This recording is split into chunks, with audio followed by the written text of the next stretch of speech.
Good morning, everybody. Welcome to the weekly virtual plant clinic. My name is Colby Pitts. I am the Florida Friendly Landscaping Program Coordinator for Hernando County, and I am here with Bernie, who is a Master Gardener volunteer over with the IFAS Extension. Bernie, how you doing today?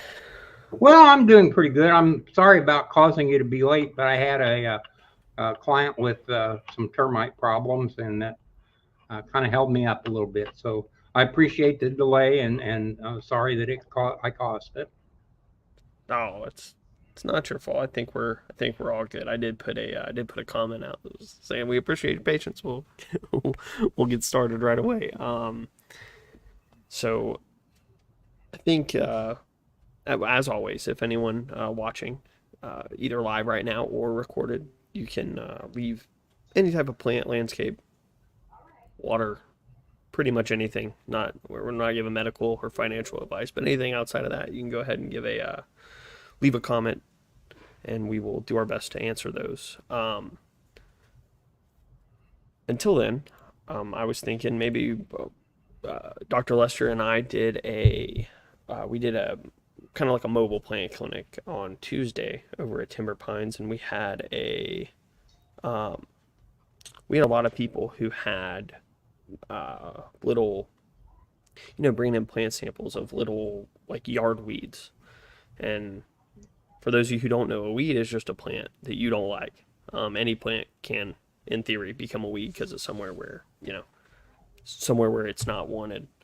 And Bernie, what my question for you is, what are the most common, pest plants that we see in yards here in Hernando County?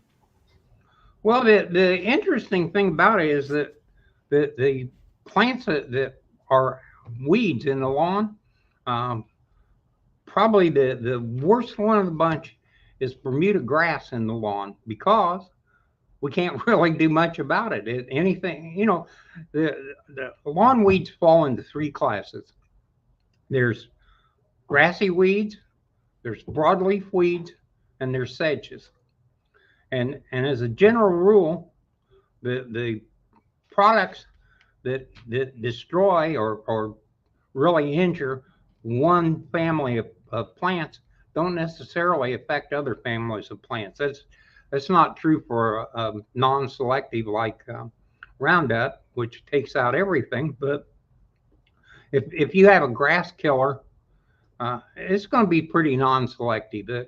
There's some very rare exceptions, but for the most part, if you have a grassy weed in your lawn, there's nothing you can do about it except pull it, because grasses tend to all die from the same product. If you have broadleaf weeds, they're usually fairly easy to take care of, and they're products that work very well. Annual broadleafs generally are the easiest, because you use a pre-emergent, and the pre-emergent stops them from growing. And if you never let the weed become a weed, it never becomes a problem. So if you use pre-emergent and you use it every year, generally the annuals all pretty much disappear. In 2 or 3 years, you don't see them anymore at all. But the thing you have to remember, there's probably 100,000 to 1 million, maybe 2 million seeds per square yard, just sitting there waiting for the right conditions to germinate. And you get a little patch, little hole where there's some earth and sunlight, and the next thing you know, you've got a weed. So it's important that you take care of the grass so it shades out. That's your number one friend in solving the weed problem, is maintaining a healthy lawn, and it shades out the weed. And then if you have the sedge problem, there are some products that work quite well on sedges. And my favorite, because I like to name, is Sedge Hammer. Just sounds like it's going to do something for you. So, Yeah. but the worst weeds in lawns are the grassy weeds. So if you have a St. Augustine lawn with crabgrass growing in it. Whatever you Crabgrass use to treat the crabgrass is is going to kill the St. Augustine because it's grass. yeah, and but crabgrass is an annual, so the way you get rid of the crabgrass is you use a pre-emergent early in the year, and the crabgrass doesn't get a chance to grow. But the rest of the weeds, for the most part, your broadleafs respond. 2,4-D if you have a Bahia lawn, or atrazine or MSM for St. Augustine. MSM is really a very effective product on St. Augustine, but it damages or kills oak trees. So, if you go out and you just buy a product and you go into the store and you say, what's the best thing you got for weed control in St. Augustine? And the people don't ask you if you have oak trees. A lot of times they just sell you MSM, and then you start damaging the oak tree. So, and if you have expensive palms, you want to make sure that what you're using isn't going to hurt the palms. And some of these things, 2,4-D translocates, so you can spray 2,4-D, and with our hot weather and a little wind, it'll vaporize and move over and zap your landscaping. So, there's a problem with just about every one of the chemicals. So there's definitely pluses and minuses. Follow the instructions. The label is the law, and the label is what protects you. Yeah. It's important to remember with palms, palms are monocots, right? So that's the same as a grass. So biologically, they're very, very similar to grasses. And then if you end up, I think there's even an argument you made, technically they are grasses, but you can, so whatever you use that, is going to zap a grassy weed or your grass, you have to think that it's not going to be good for your palm tree. That's just kind of like a common sense thing. But then if you look even deeper, you can see all the different effects that these, grass affecting herbicides can have on palm trees. One of the people that I spoke to at the plant clinic brought me a plant sample that I can't show you because it it greens out my green screen, but it's creeping beggarweed, which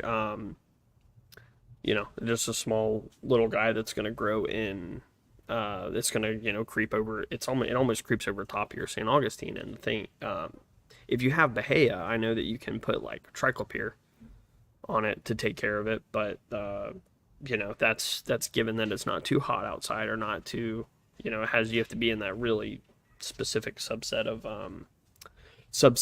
of conditions for it not to kill your grass. But in St. Augustine, it's really all you can do is pull it up as soon as you see it, because there's not really a herbicide that's going to.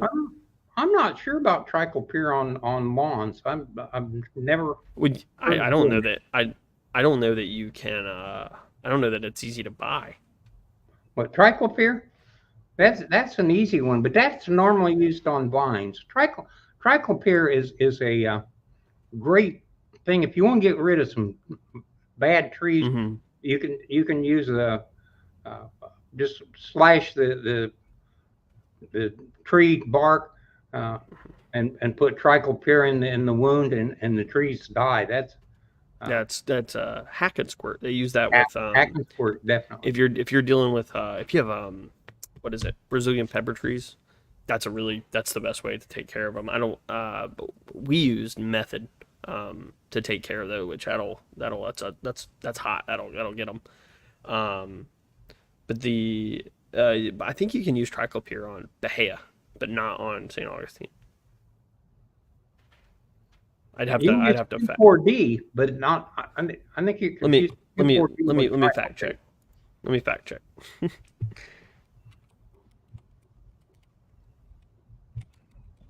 It's really funny because he used atrazine on St. Augustine and 2,4-D on Bahia, and a lot of these things they'll say for weed killer for southern lawns, and they'll have one of those two products. And fine print, it says in very fine print, do not use 2,4-D on Floratam. But we've had people that didn't see that little fine print at the very end I'm not sure they read anything, but it says on the package for southern lawns, and then uh, it doesn't explain the exclusions. So you really need to read the label very, very carefully. It's amazing the amount of information that's on there, and it's amazing how easy it is to get in trouble and how much it costs to correct Hmm. it sometimes. It seems like some mixtures of some mixtures with triclopyr. So like the high yield, you don't want to use high yield, the triclopyr ester. You don't want to use that on Bahia. But then I'm looking at a couple different research pages. But this all just goes to show you really have to read the label, because one formulation of triclopyr is not the same as another formulation of triclopyr, but the labels will be very specific to exactly what's in, um, exactly what's in the product you're buying. So, it's all doing your research, and everyone's going to have a different, different makeup species in your yard. So it's really important to know what you have and know what herbicides you can use based on that. Different things are going to have different effects. The interesting thing is the farm chemicals. If you're a farmer, you have to be licensed to use most of the farm chemicals. So most of the farmers are licensed, and there are specific products for just about every situation. So uh, where we have 4 or 5 things that we can use without uh, having to have a pesticide license, they have probably 150 different formulations, and they intermix things. So if you have 3 different kinds of weeds, you may be using 3 different mixes, uh, and some fertilizer and maybe some fungicide, and spraying all those things at the same time. Uh, Whereas a homeowner, you have a very limited choice, and it's a good thing, because you get some of these homeowners that are out there spraying chemicals where uh, they're wearing a pair of shorts, no t-shirt, and flip flops, and the product says to use goggles, uh, be fully covered, wear gloves, and wear boots, and so it may not get you for 25 years, or it Mm-hmm.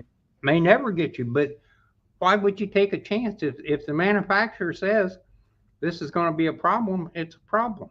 The manufacturer does not want you getting sick and suing them, or you know, and that's why they put that stuff on there, because it's like, hey, we want, they don't want you to get sick. That's not their goal. So you ought to follow that. Like Bernie said, the label is a law. I say it. I feel like I say it anytime I mention herbicides, but it's really that important.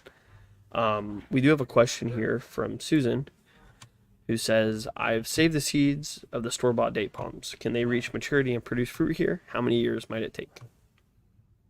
Mm, yes, they can, uh, and it's going to take a lot of years. Um, Probably, uh, I don't know which date palm it is, but I would think that you're looking at maybe 12 to 15 years from seed to fruit. So it's going to take a while, but it's definitely worth trying to do. If you uh, get a few of those seeds to germinate, uh, it's like avocado. The odds of producing an avocado uh, from one of the avocado seeds is very, very, very small.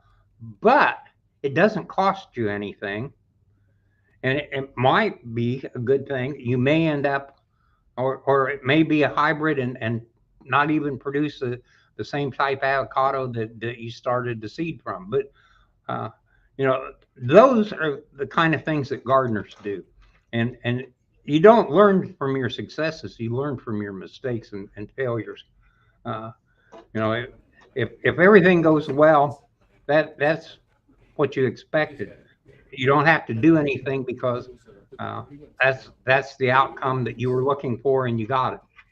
But when things don't go well, and you're trying to figure out why, you're doing a lot of learning, and the more mistakes you make and overcome, the more educated you become. So I'm a firm believer in that.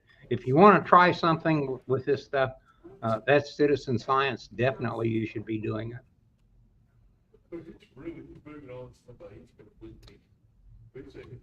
So I see here that Therese put up some really good. The label is the law of pesticide safety article from Extension, and also how to read those pesticide labels, because I mean you don't really see it when you buy them, but most of those pesticide labels are like they're like taped on kind of from the factory, and then you pull it off and it unfolds, or it's 20 pages long. There's a lot of information there. Um, and not all of it is going to be applicable to you specifically, but a lot of it can be too. So you really need to know, because there's, I mean, I think even with those, like when you empty out the bottle, like you don't just throw the bottle away. You need to do, the appropriate disposal measures, which normally is, you rinse out the bottle, you poke a hole in it so nobody drinks out of it, type of thing. Nobody's storing using it for storing water. There is like a herbicide disposal. That's really important too. Please don't just dump it down your storm drain. Don't throw it in your garbage. Dispose of it correctly. Yeah, the landfill has times when they take those things and take care of them. So Yep. And Monique some says, some of the products that's important that they be mhm. disposed of correctly. Yeah. I mean, when we at Swift Mud, that's like you do that. Well, that's what I did back there. Is it's we triple rinse it, and then you take a pocket knife and poke a bunch of holes in it so it doesn't hold water, and then you can get rid of it. The bet, like when we would do it, when we would triple rinse, you would triple rinse into the mixture you have. Therefore, not only are you not wasting the herbicide, you're not just dumping it on the ground. So you triple rinse into your rinse, and then you have into your mix, and then you have a clean jug. So once again, if anyone has any questions, please feel free to I leave them really below. enjoy the questions because they generally have pretty decent questions. They're asking things that we either don't know or it makes us think, because it's we have an audience that is definitely above average in gardening. So it's kind of fun to be able to talk to people that on a lot of these things they know as much or more than we do. So uh, it's Um, one of those things that after this program's over, if somebody brought up something I don't know, I do the research. So if it comes mhm. up again, I'm not going to look so stupid. Except it's hard not for me to not look stupid. So um, going back to our other what we were talking about earlier. Maybe what are some examples of some of those broadleaf weeds um, that we were talking about earlier? Um,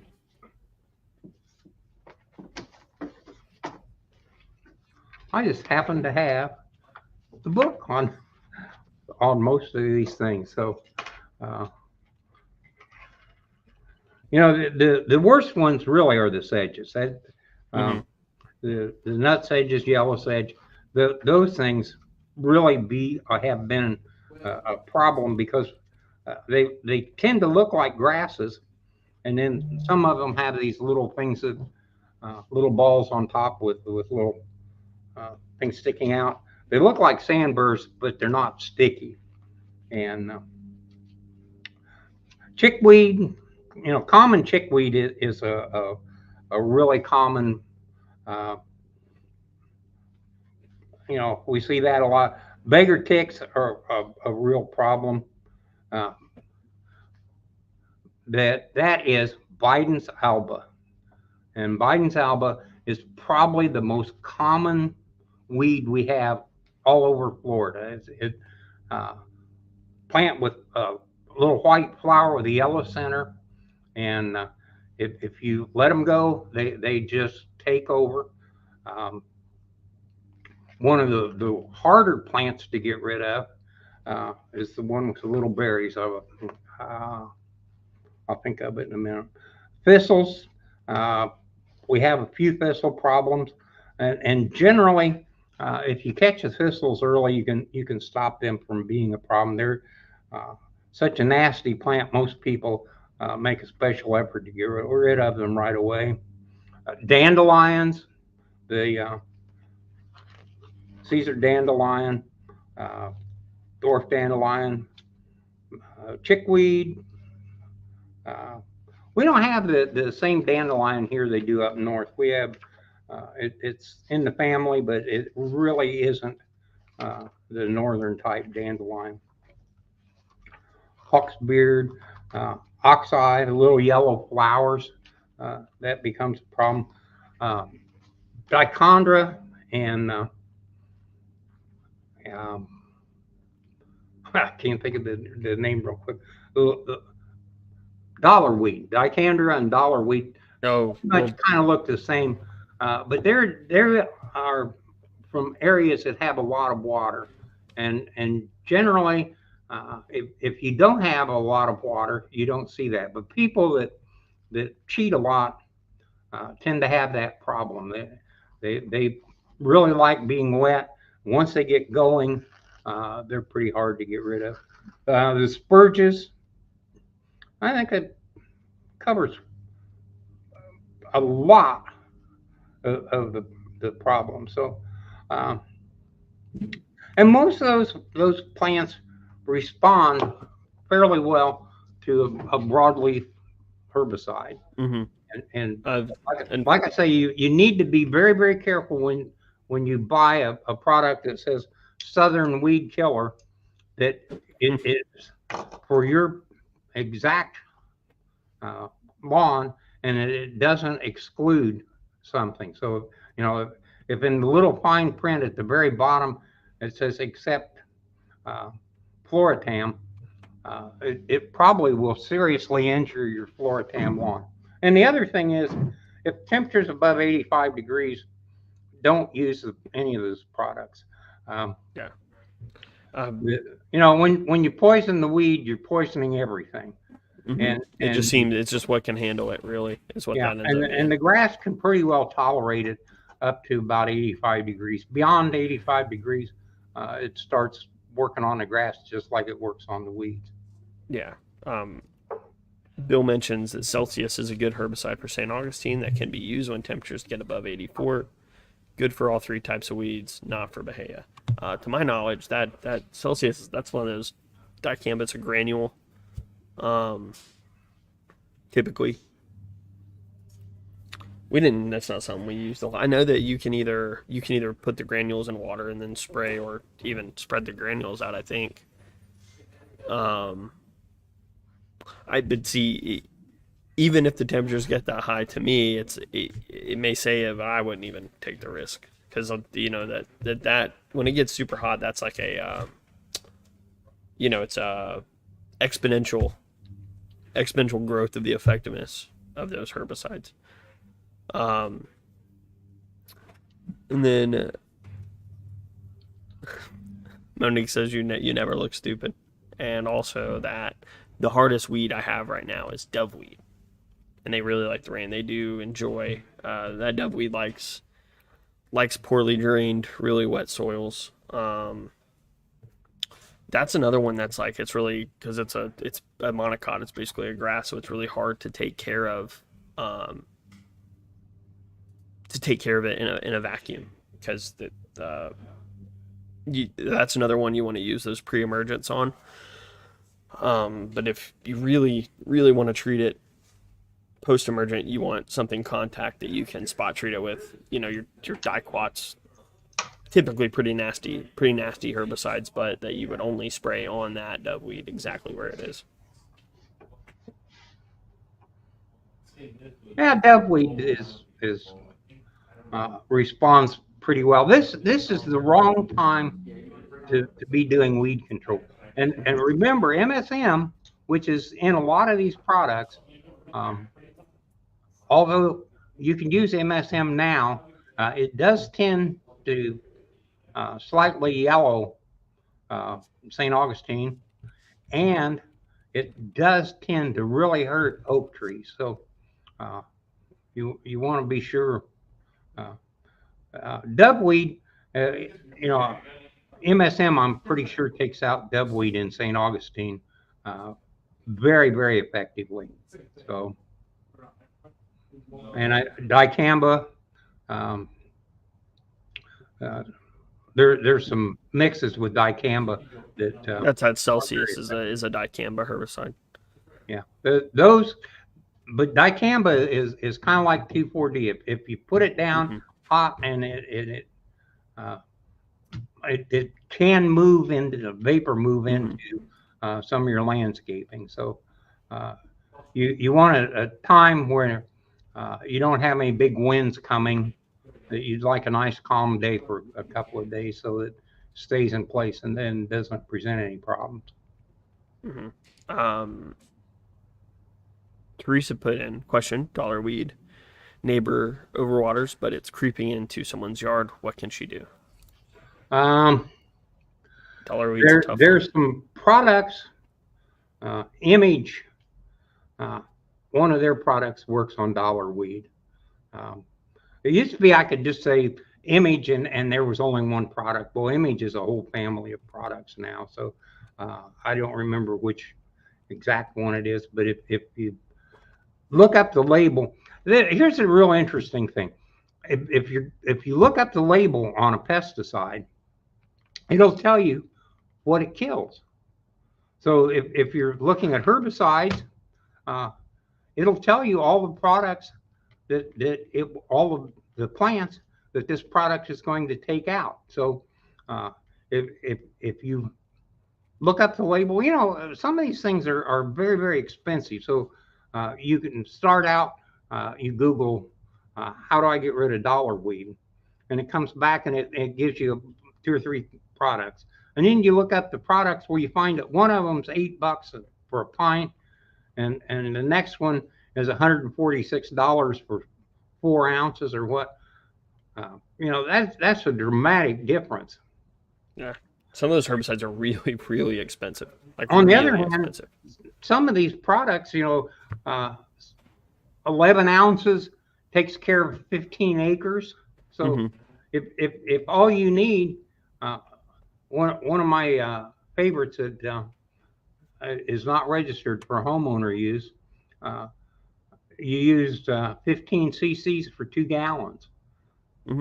And 2 gallons will treat 5 acres.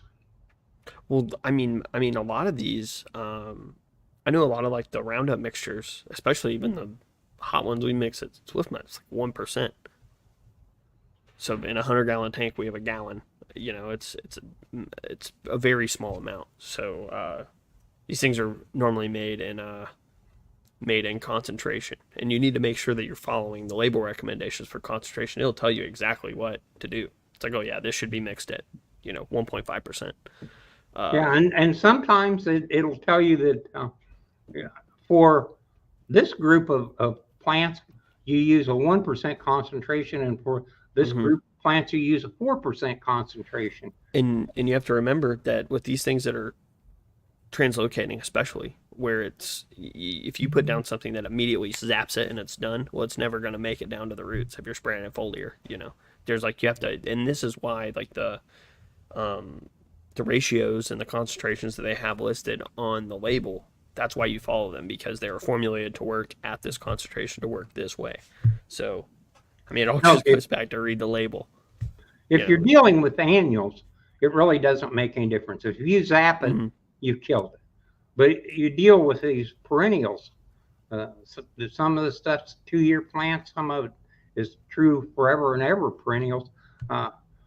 If you don't want to spray a super amount of Roundup, there's some optimum amount that gets into the roots. There's some plants that develop such a heavy root structure that you can't really kill them. And bamboo is probably the one that really comes to mind.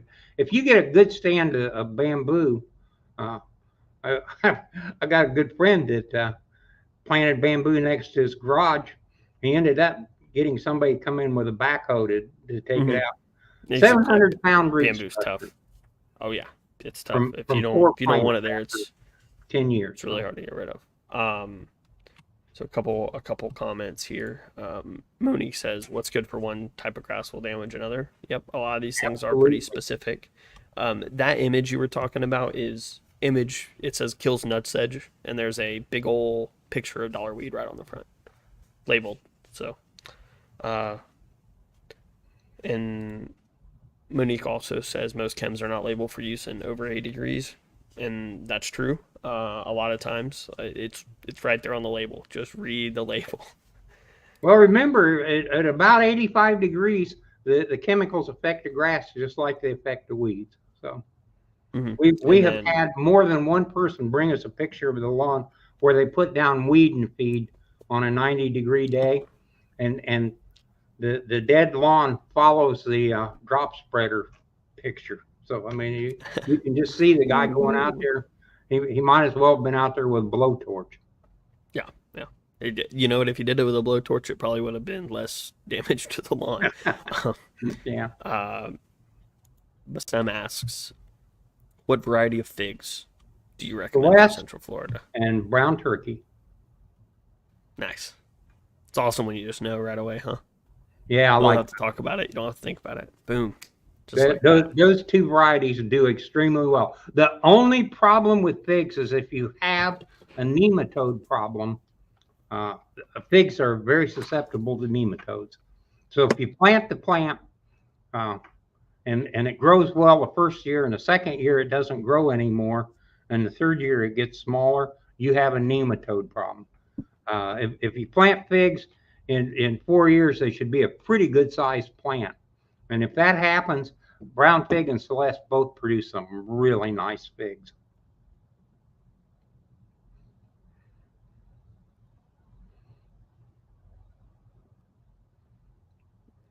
I wonder what's in that image. Is that like an atrazine or? Massaquoi. Hmm, interesting. Interesting.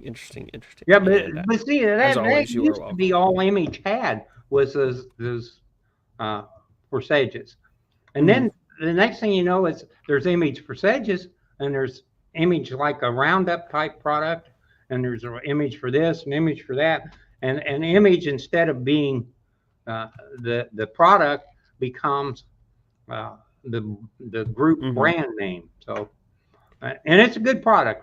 They always did have good products. So Yeah, I think the that image all in one. That is a sulfentrazone and a Quindarac. I'm not familiar with either of those. And yeah, there's several because there's Southern Lawn Weed Killer. That's purple label lawn weed. Yeah, I mean they have a few different ones, but there is one that says kills nutsedge. when I started my career back in the 50s in an airport, uh, the company I worked for did agricultural spraying, and I think it's interesting that every product that we sprayed has been outlawed. So over that period of time, they have replaced all these things. We had some products where if the poor guy that loaded the truck, the flag man, got hit with the aerial spray, he had to go strip and shower. So Hmm. I mean, Which really, if you get covered in herbicide, even with the ones today, you should still probably well, strip it. he's sitting there with a mask on in the middle of summer, waving his stupid flag. Uh, that's kind of interesting. We used to calibrate the spray. We'd fly over the airport and Hmm. measure how much we sprayed and uh, had the numbers all set for this particular path on how many acres it represented, and uh, The amount of science in this agricultural chemistry is just unbelievable. And the amazing thing is, this all started basically during World War II. All the big research that led to all these things, a lot of it came out of the chemical warfare research in World War II. So all these products became available in the 50s. And you know, if you were my age, well, there aren't too many of us left, but assuming that you were my age, when you were a kid, you went out and you played in this beautiful lawn that was full of dandelions and clovers and maybe a few grasses, and nobody knew what was there, and there wasn't any way to get rid of just one or two things. Uh, Everybody had a composite lawn, and by the mid 50s, it was now possible to spray things. We had enough chemicals. You could go with a monoculture lawn. You could have one type of grass and get rid of all the weeds. And if you didn't have as pretty a lawn as everybody else in the neighborhood, you weren't a good husband. And it's funny because they advertised pretty much that way, that a man that couldn't produce a good lawn wasn't much of a man. And it was a very successful campaign. And they indoctrinated everybody into believing that you needed a lawn roller and an aerator and a drop spreader and a lawnmower, and you needed some rakes, and you needed the special bags to put everything in, and you needed all these different chemicals, and you needed some bluegrass grass seed. And it was just amazing. So you had a weed whip, and you had a little thing with a half circle for edging, and you could fill an entire garage with lawn care things. And I don't blame them for doing it, but I wish they hadn't. It'd be a lot nicer today if some of those old lawns were still around. I used to look for 4-leaf clovers. Well, nobody's got any clover anymore. In Florida, of course, we have no clover to begin with, but there are a couple of clovers that could be grown here. People wanted them. Yep. Monique says there's also a professional homeowner product whose difference in the active ingredient amount. Yep. Most of the time, those with things like Roundup, it's pretty much blanket 50-50, I think, all the time. But with some of those other ones, you can have like the concentrations are much higher in the professional, the industrial mix. Like it'll have a much higher concentration, and you'll mix it at a much different ratio.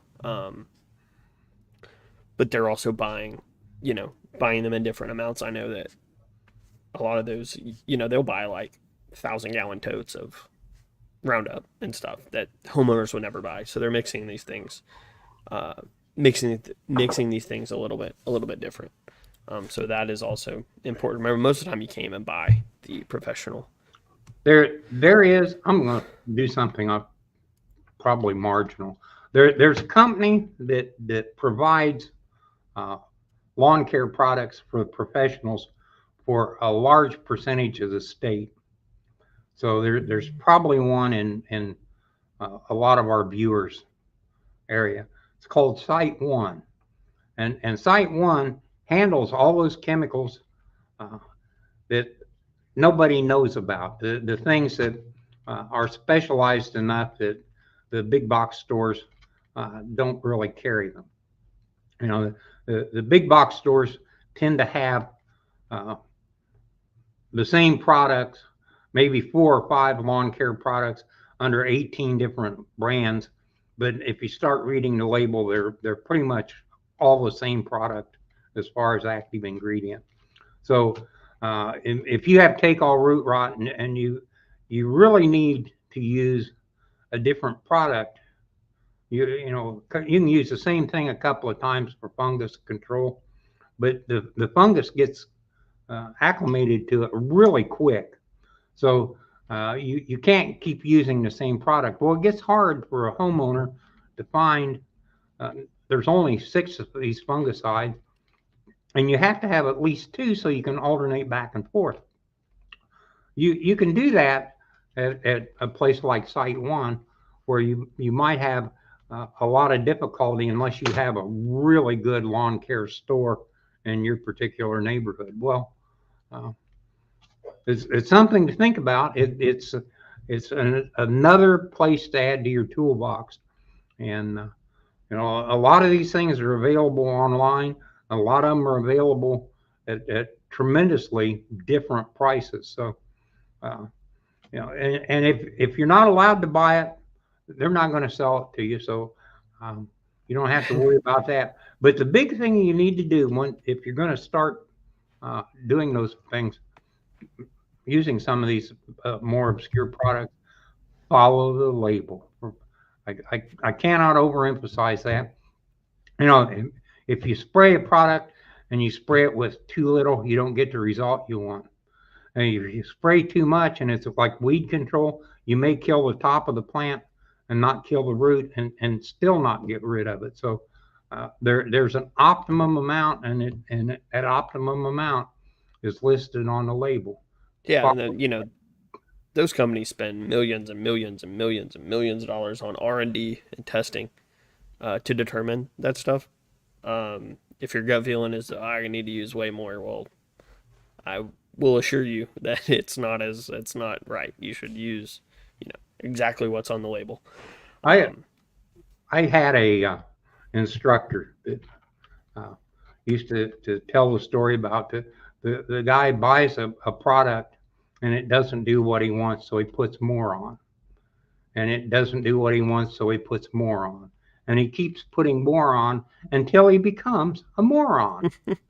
And unfortunately, there's some of those out there. That's why it's nice to have this group, because this group is probably beyond that point. If you're really trying to get educated, you're probably not out there in your shorts and flip flop spraying something that could be dangerous. So it is, So a couple more comments here. Monique says used to sell chemicals. That's why I don't spray. I know how nasty most of them are. A lot of them can be pretty nasty. That's why there's a lot of very, very serious PPE requirements on some of them. Most of the really, really terrible stuff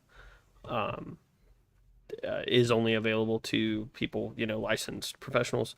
But that doesn't mean that you don't need to. You still should wear your PPE with any type of chemical that you buy. Anything that is potentially harmful has what's called an SDS, a safety data sheet, that will tell you exactly. It's by law, it has to be available. It will tell you exactly the PPE you need to use, and that goes from pesticides, herbicides, anything. It all has them.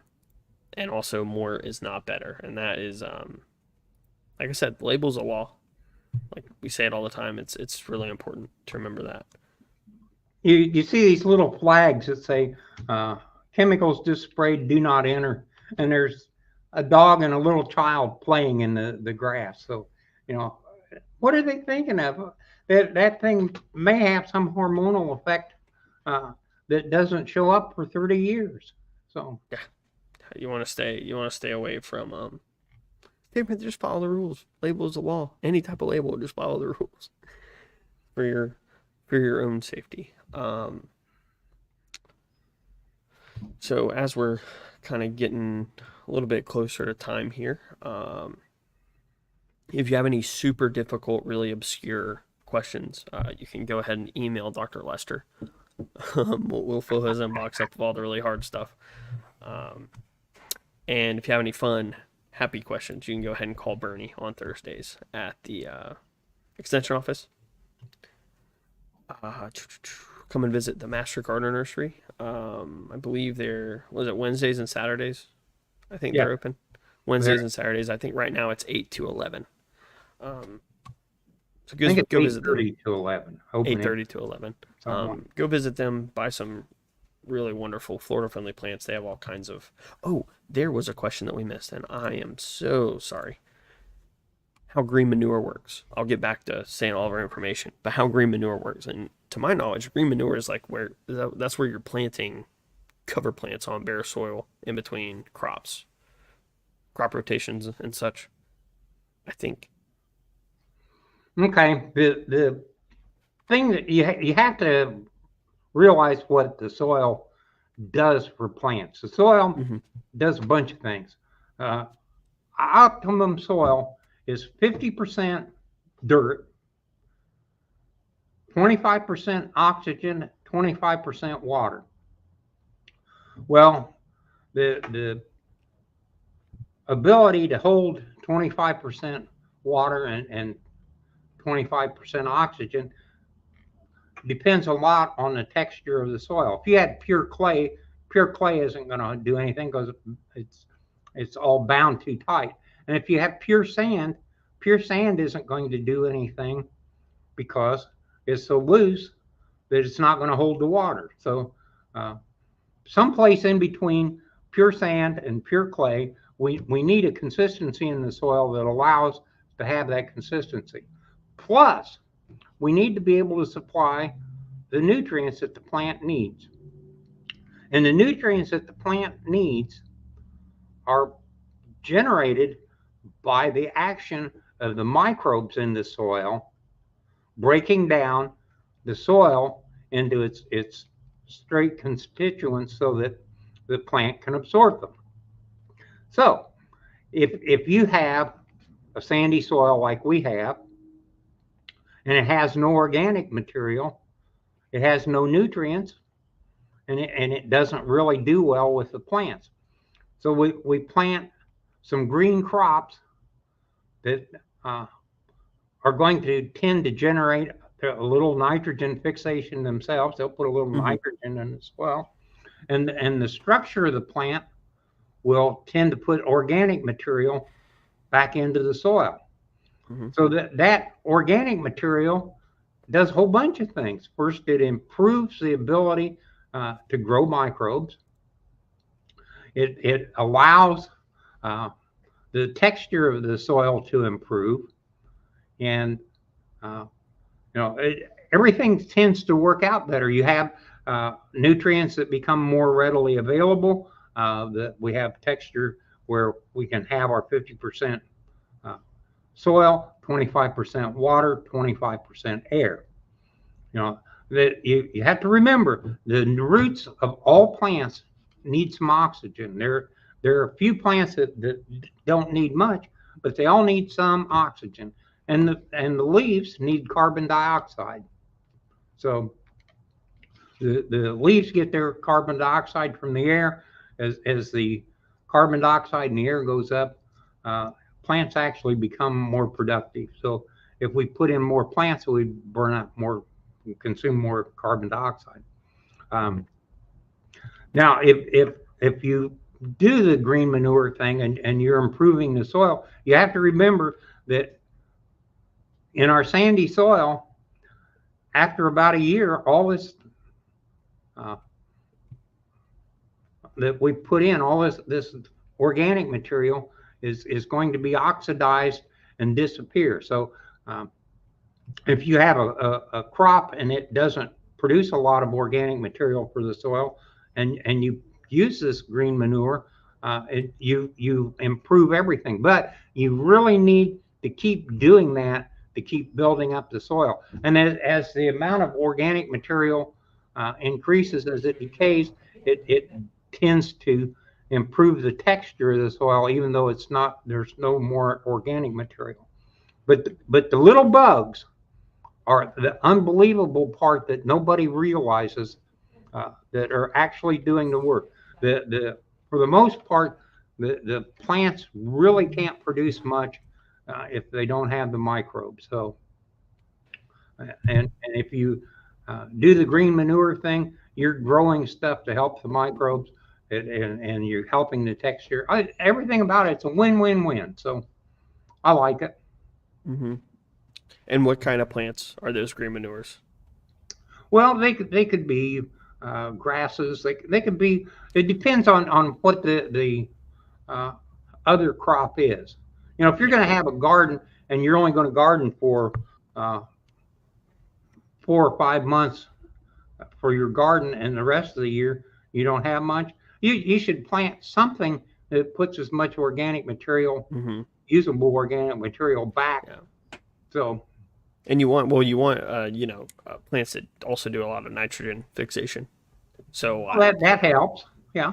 Those are your. I'm pretty sure a lot of those recommend, in the pea and bean family. Your legumes. The legumes. Yeah. So chickpea, perennial peanut, those type of things would function pretty well as those green manures. That's a great question. Farmers will do things like put in oats that they don't even intend to harvest. And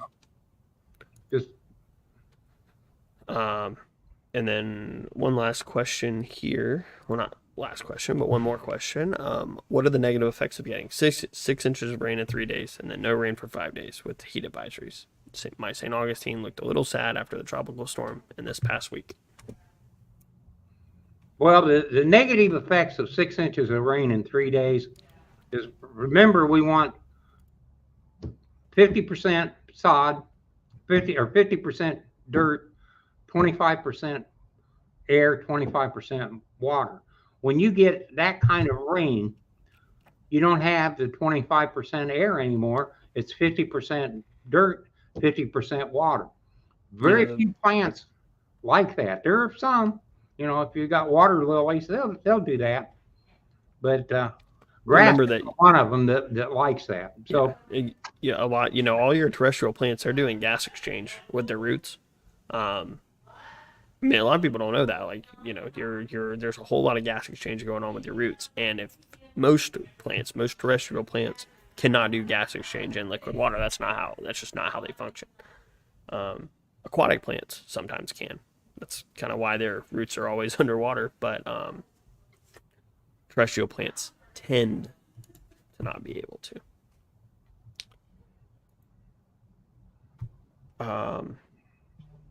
Okay, going back here, kind of continuing to plug while we get closer to wrapping up.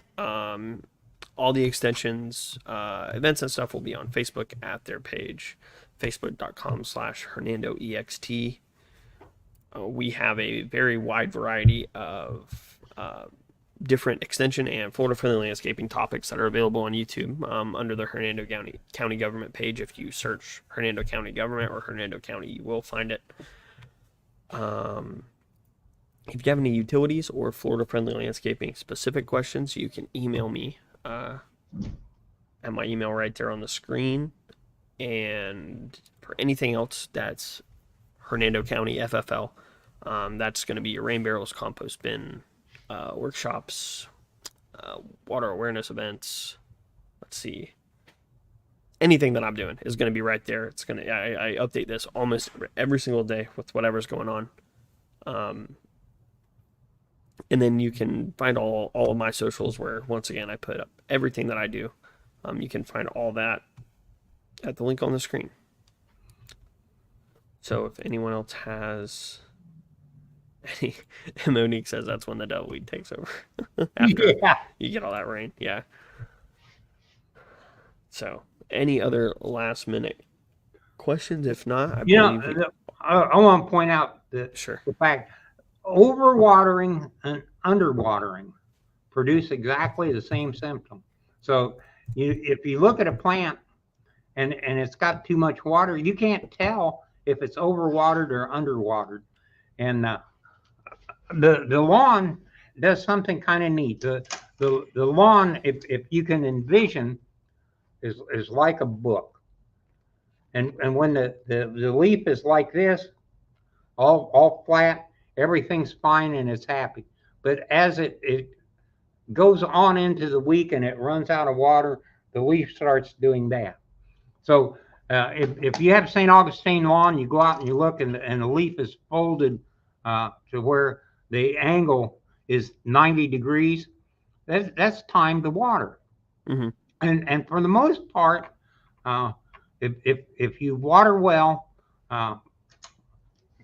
when the we're only getting 1 day a week and not much rain, generally at the end of the week, It's close to 45 degrees, which is it needs water again. Um, but you know, you can't look at it and tell whether it's overwatered or underwatered.